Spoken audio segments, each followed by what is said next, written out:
అధ్యక్ష, ఇది ఈ బిల్లు కానివ్వండి, విలీనం కానివ్వండి, పూర్తిగా ప్రజాభిష్టానికి వ్యతిరేకం అధ్యక్ష. ఇది శివారు మున్సిపాలిటీల విధానం విలీనం ఏదైతే ఉందో అది పూర్తిగా అశాస్త్రీయంగా, అన్సైంటిఫిక్ గా జరిగింది, ఆదరాబాదరాగా జరిగింది. వార్డులు డివిజన్ల పునర్విభజన కూడా తగిన సమయం ఇవ్వకుండా, లోపాలను సరిదిద్దకుండా ఈ కార్యక్రమం చేపట్టినందుకు ఈ అమెండ్మెంట్ బిల్లును Bharatiya Janata party legislature party తీవ్రంగా వ్యతిరేకిస్తుంది అధ్యక్ష. సుమారు 650 చదరపు కిలోమీటర్ల విస్తీర్ణం ఉన్న జిహెచ్ఎంసీని వాళ్ళ ఇంకా విస్తరించి ఔటర్ రింగ్ రోడ్ లోపల ఉన్న ప్రాంతాన్ని మొత్తంగా విలీనం చేసి 2000 చదరపు కిలోమీటర్లు ఒక కార్పొరేషన్ అంటే 20 మున్సిపాలిటీలు 7 మున్సిపల్ కార్పొరేషన్లు కూడా విలీనం చేస్తున్నారు.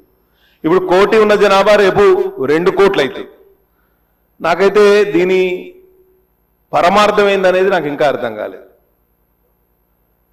ఉన్న మున్సిపాలిటీల్లోనే 2007లో అప్పటి రాజశేఖర రెడ్డి గారి గవర్నమెంట్ ప్రభుత్వం 12 మున్సిపాలిటీలను విలీనం చేసింది జిహెచ్ఎంసీ. అయితే ఈ విలీనం వలన ప్రజల అవసరాలు ఏ మేరకు తీరినాయి అనేది ఒకసారి మనం ఆత్మ పరిశీలన చేసుకోవాలి అధ్యక్ష.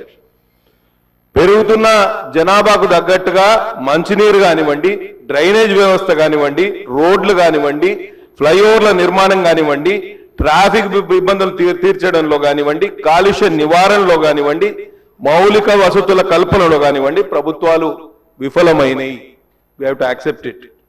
పరిపాలనా సామర్థ్యం మెరుగుపడుతుందని ఆ రోజు 12 మున్సిపాలిటీలు విలీనం చేస్తే పరిపాలన సామర్థ్యం అటకెక్కింది అధ్యక్ష. ఇప్పుడు మళ్ళా దాన్ని విలీనం అని చెప్పి రకరకాలుగా ప్రజల్ని ఇబ్బంది పెట్టే కార్యక్రమం ఈ ప్రభుత్వం చేస్తోంది. తగుదనమ్మా అన్నట్టు ఇప్పుడు శివారు ప్రాంతాలను జిహెచ్ఎంసీలో విలీనం చేస్తే ఏం లాభం అధ్యక్ష? ఇవాల్టి న్యూ మంత్ర ఏంది? Decentralisation of power. మనం ఇక్కడ సెంట్రలైజేషన్ కు ఆస్కారం ఇస్తున్నాం అనే విషయాన్ని మనం గ్రహించాలి. పూర్తిగా 2000 చదరపు కిలోమీటర్ల ఏరియా మొత్తం ఒకటే సింగిల్ ఎంటిటీగా, సింగిల్ యూనిట్ గా మార్చడం అనేది వాళ్ళ ఎవరి ఆలోచన ఎట్లొచ్చిందనేది నాకు ఇంకా అర్థమవుతలేదు.